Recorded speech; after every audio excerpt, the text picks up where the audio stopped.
au cours des prochaines minutes, avec notre invité, on va parler des chialeux. Non, il n'est pas question d'un animateur de radio du midi. Moi, je suis habitué de me faire traiter de chialeux depuis 25 ans à peu près. Ouais, non, c'est ça. Puis moi, je suis pas un gars de consensus nécessairement. Puis des fois, le consensus en devient malsain. Tellement on a peur des affrontements, des débats et tout ça. Et je trouvais ça bien intriguant. C'est Alex qui nous a amené ça cette semaine. Notre prochain invité, c'est un cinéaste de Québec qui a produit son premier long-métrage. Et ça s'appelle Les Chialeux. Ça n'explore pas l'univers de la radio de Québec, comme je vous le disais, mais ça explore l'univers de la politique québécoise sous un angle différent. On s'intéresse en fait au travail de l'opposition à l'Assemblée nationale. Bravo. Puis des fois, on les traite de chialeux, eux aussi, comme les animateurs de radio. Mais ils font un travail qui est essentiel. Puis moi, je le vois comme...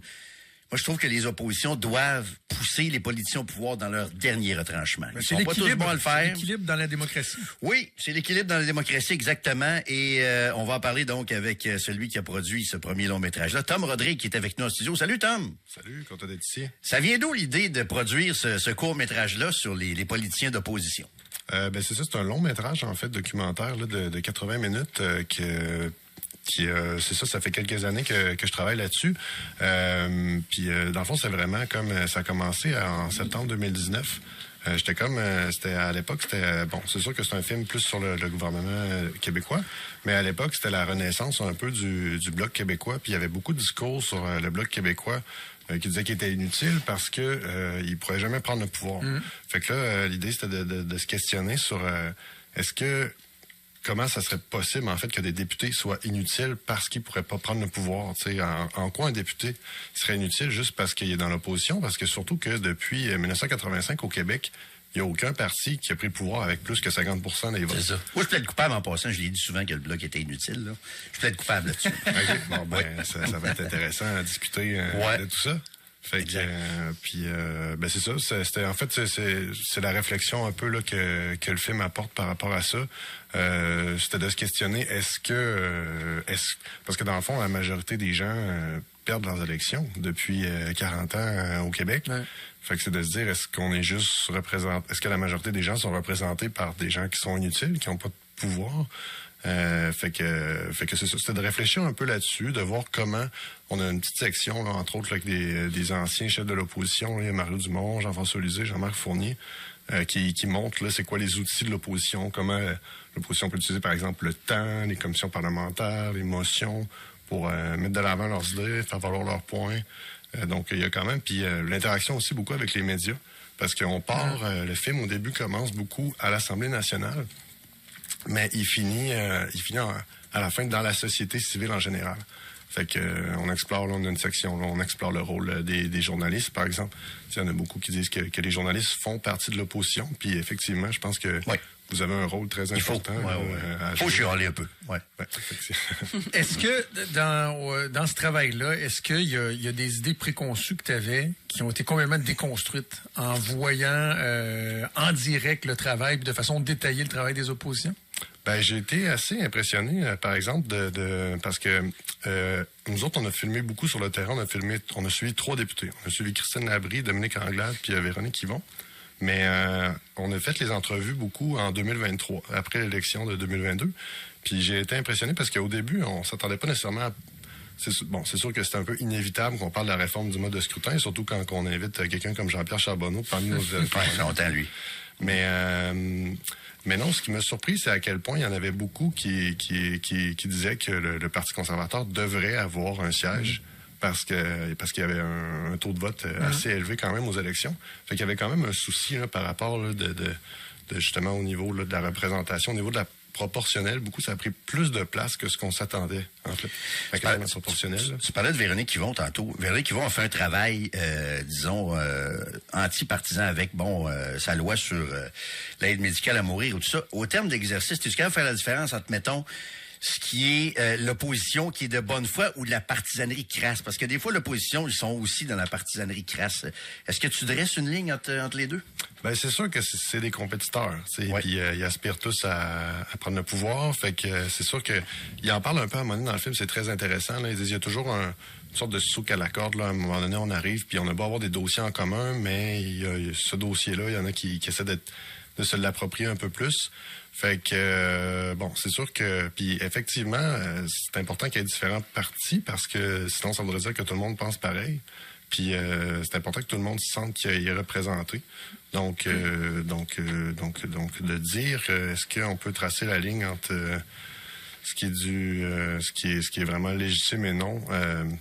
je sais pas, j'ai pas vraiment, c'est pas vraiment. T'es pas rendu là, nécessairement. On s'est pas rendu là, non. Moi, je pense qu'il y a comme 3 catégories, c'est-à-dire, t'as le propos ultra partisan. Tu vas avoir des propos dans un projet de loi transpartisan comme l'aide médicale à mourir, qui est à l'opposé, c'est-à-dire, on fait fi de toute partisanerie, mais tu peux avoir l'entre-deux aussi. C'est-à-dire, oui, tu veux nuire à ton adversaire politique, tu veux mettre en lumière ses mauvaises décisions, mais les motifs sont bons, les motifs sont valables, tu les inventes pas. Donc, je pense qu'il y a de ça aussi. Mais un des problèmes, je sais pas si tu as eu cette impression-là, Tom, mais c'est que la perception que la population générale a du travail, particulièrement des oppositions, c'est au travers du prisme de la période de questions. C'est juste ça qu'on voit. Alors que, on côtoyait les politiciens pendant plusieurs années, le travail de commission parlementaire, particulièrement les oppositions, quand tu as un parti qui n'a pas tant de députés que ça, mais qui a beaucoup de pièces législatives, il rencontre des groupes, étudie avec une petite équipe les projets de loi, pose des questions sur chacun des articles. Le travail ultra utile se fait notamment là, mais ça, on le voit pas, ce travail-là, qui est pas juste de chialer, d'ailleurs.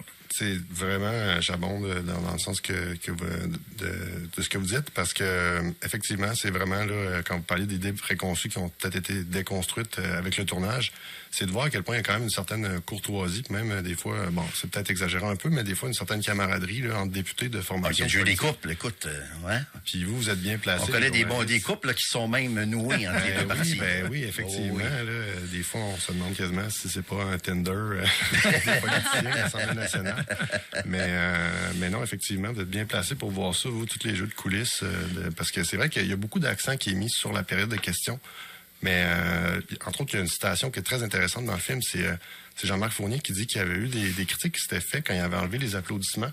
Oui. Parce que c'était un moment où est-ce que les députés d'opposition allaient voir les ministres pour discuter de leur cas de comté. Donc, hors des caméras, Fait que non, effectivement, il y a un puis en plus, je pense qu'au Québec, on est la province, en tout cas, mais j'ai entendu ça quand j'avais visité l'Assemblée nationale, on est la province qui adopte le plus de projets de loi à l'unanimité. C'est drôle que tu dises ça. C'est drôle que je veux que tu poursuives là-dessus parce que. Il y a une question qui entre au même moment là-dessus. Puis moi, ça me gosse, là. Tu sais, par exemple, 125 députés qui disent faut arrêter d'explorer et d'exploiter nos ressources naturelles. Hey, mon œil. Sérieusement, vous êtes une gang de pantins là, quand vous faites ça à l'unanimité, là. Puis les gens nous demandent est-ce que tu as été témoin de choses par rapport à ça, l'unanimité? Sinon, écoute, ça pourrait être un bon sujet pour la suite de ton film, je te dirais, là. Si j'ai été témoin, c'est sûr que en fait nous autres on a assisté à une conférence transpartisane avec Véronique Yvon. C'était vraiment un moment intéressant. Là. C'est avec Sandra de Montigny. C'est sur l'extension de l'aide médicale à mourir. Puis on était chanceux parce qu'au début on s'était fait dire ça me surprendrait que ça arrive, c'est très rare. Finalement on a pu assister à ça. Puis effectivement, dans le fond ce qui est arrivé c'est que à la conférence, il y avait Québec solidaire, le Parti libéral et le Parti québécois qui étaient représentés. La CAQ faisait aussi partie de ce regroupement-là, mais pour ne pas trop froisser, je crois, le gouvernement à l'époque, la députée de la CAQ n'était pas présente à cette conférence-là, pour ne pas donner l'impression, par exemple, que ce serait peut-être une critique envers le gouvernement, alors que dans les faits, c'était vraiment une commission transpartisane dans laquelle il y avait des députés de la CAQ. Donc là, on n'est pas tant dans l'unanimité que dans la fameuse ligne de parti, c'est-à-dire le respect de la ligne du parti qui, autant pour le gouvernement que les partis d'opposition, des fois, ça peut être problématique. Tu parlais du travail des médias. De ce que tu as observé, est-ce que tu as l'impression que, particulièrement pour les partis d'opposition, il y a comme trop d'importance donnée à leur capacité à être dans les médias. C'est-à-dire que un député peut faire une bonne job, mais s'il ne réussit pas à faire la clip aux 18h, aux 22h ou dans une chronique politique quelconque, ils ont l'impression que des fois, c'est un coup d'épée dans l'eau. Est-ce que le pouvoir médiatique sur le travail des médias est trop important? En même temps, je pense que vous avez un peu la réponse à votre question, parce qu'effectivement, vous avez un très grand pouvoir, vous, les médias. Il y en a même qui disent que les médias font partie de l'opposition. Je sais que, entre autres, là, aux États-Unis, en ce moment, il y en a beaucoup qui disent que les médias prennent le relais un peu de l'opposition. Là. Fait que, non, j'aurais tendance à dire que votre rôle est très important. Puis je pense que les médias aussi, il y a comme une compensation des fois, là, par exemple, là, des distorsions électorales qui se font. Ne serait-ce par exemple le Parti québécois, qu'en ce moment, ils ont 3 députés, puis ils sont loin en avant d'un sondage. Ben, c'est pas avec les 3 députés qui ont réussi c'est pas avec toutes les ressources parlementaires qu'ils ont à l'Assemblée nationale qui ont réussi à se démarquer. C'est un peu par défaut. Ben non, ça, c'est ma parenthèse personnelle. C'est beaucoup la CAQ qui s'est plantée, à mon avis, là. Mais bon, on pourra en reparler du PQ et tout ça. C'est très intéressant, Tom. Le temps file. Donc, diffusion demain au Musée national des Beaux-Arts. J'avais une annonce, justement, un petit scoop là, pour oui, vas-y. je vous apporter. On vient tout juste d'apprendre là, que c'est ça, c'est vraiment le résultat là, d'une belle mobilisation, justement, de travail de médias comme vous qui avez couvert le film. Des gens qui ont acheté le billet pour la salle comble de la première demain, c'est que le film il va sortir le 30 mai au cinéma Le Clap. C'est le fun, ça. On est très content d'apprendre ça. 30 mai au Clap. Tous les gens qui ont soutenu le projet. Là. Lequel Clap? Le Clap de Sainte-Foy. Okay. Sainte-Foy, excellent. Fait que Clap de Sainte-Foy, 30 mai, et demain, Musée national des Beaux-Arts, pour ceux qui veulent voir la première projection. C'est complet. C'est déjà complet. La première, ouais. Ah, ben tant mieux. C'est un beau problème. On va aller voir ça au Clap, bonne nouvelle. Puis peut-être éventuellement la télé, Télé-Québec ou peut-être des écoles aussi, là, on aimerait ça, là, vraiment, là, partager ça, là, parce que c'est vraiment un petit coffre à outils là, de l'opposition, comment aborder la politique québécoise. Moi, je te fais une invitation. Si jamais tu as un deuxième film à faire, je t'invite à faire ça sur les chialeux de la radio, parce que je suis un chialeux et je suis très fier de l'être. Je vais l'être demain, la semaine prochaine, puis dans 6 mois, puis dans 6 ans aussi. Ce serait intéressant. Fait que je te lance l'invitation sur les chialeux de la radio. Exactement. Hey, merci beaucoup, Tom, d'être passé. Merci. Super intéressant. Donc, on le rappelle, 30 mai au Clap, ça s'appelle Les Chialeux. Et demain, c'est complet. Donc, bonne nouvelle au Musée national des Beaux-Arts.